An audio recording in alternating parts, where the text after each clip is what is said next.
versículo 8 do capítulo 25. Vai dizer o texto que expirou Abraão, morreu em ditosa velhice, avançado em anos, e foi reunido ao seu povo.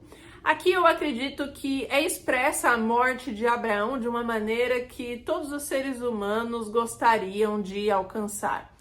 Expirou, morreu em ditosa velhice, ou seja, é possível depreender que ele viveu uma vida muito feliz, ditosa velhice.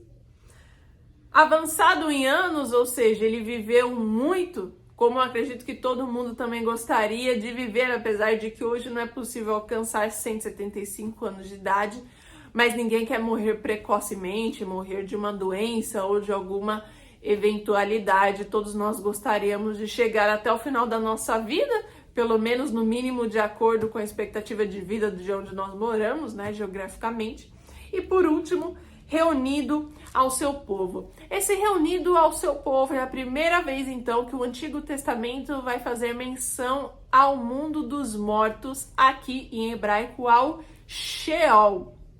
O Sheol é o mundo dos mortos, é para onde as almas vão depois que morrem. Assim era, pelo menos, até a morte e ressurreição de Cristo. Abraão, então, tem o seu lugar dentro do Sheol, do mundo dos mortos, que é o chamado seio de Abraão. Inclusive, a passagem do Novo Testamento do rico e do Lázaro vai contar justamente isso. Então, a primeira menção aqui é esse mundo dos mortos, né? Ou seja, existe um lugar pós-morte. E o texto vai dizer que ele foi reunido ao seu povo. Reunido ao seu povo em qual sentido? Seria reunido simplesmente aos seus outros familiares, reunido a Sara?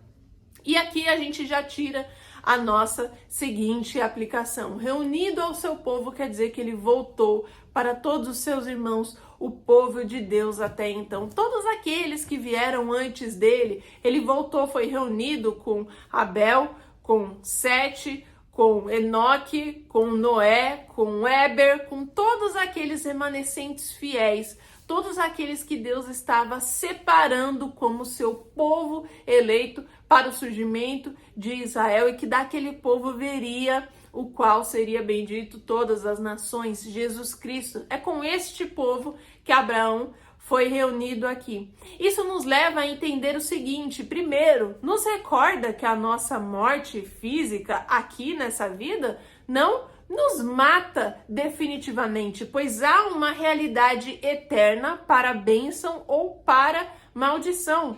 Há um lugar onde a alma, onde o espírito repousarão eternamente. Esse lugar, se para uma pessoa que creu em Cristo Jesus e viveu diante dos seus caminhos, é o paraíso, há também um lugar para todos aqueles que rejeitaram o evangelho e seguiram tanto outros caminhos como existem, que é o lugar de tormentos, localizado também nesse Sheol, nesse mundo dos mortos.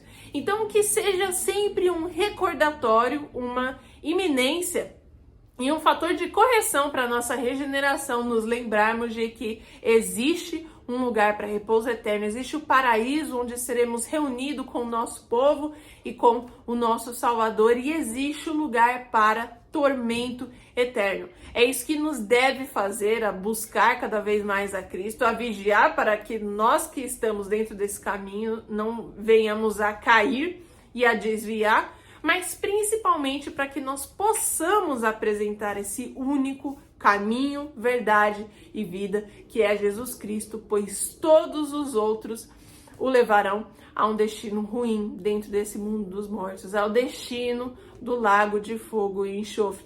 Mas, felizmente, seremos reunidos, eu creio, eu e você que está me assistindo, ao nosso povo, assim como foi Abraão, que passou a sua vida toda vivendo pela fé. E a narrativa seguinte vai dizer que Isaac o sepultou lá na caverna de Macpela, aquela caverna que quando Sara morreu, ele negociou, ele comprou para que fosse de posse dele, dentro ali da terra de Canaã, Mas vamos nos lembrar que nem Abraão nem Sara eram de Canaã, eles eram de Ur dos Caldeus. Pela fé, Abraão compra aquela sepultura ali, sabendo que aquela era a terra da promessa. Sara foi sepultada então em Macpela, uma caverna, essa sepultura aqui em Canaã, e agora ele também estaria sendo sepultado ali.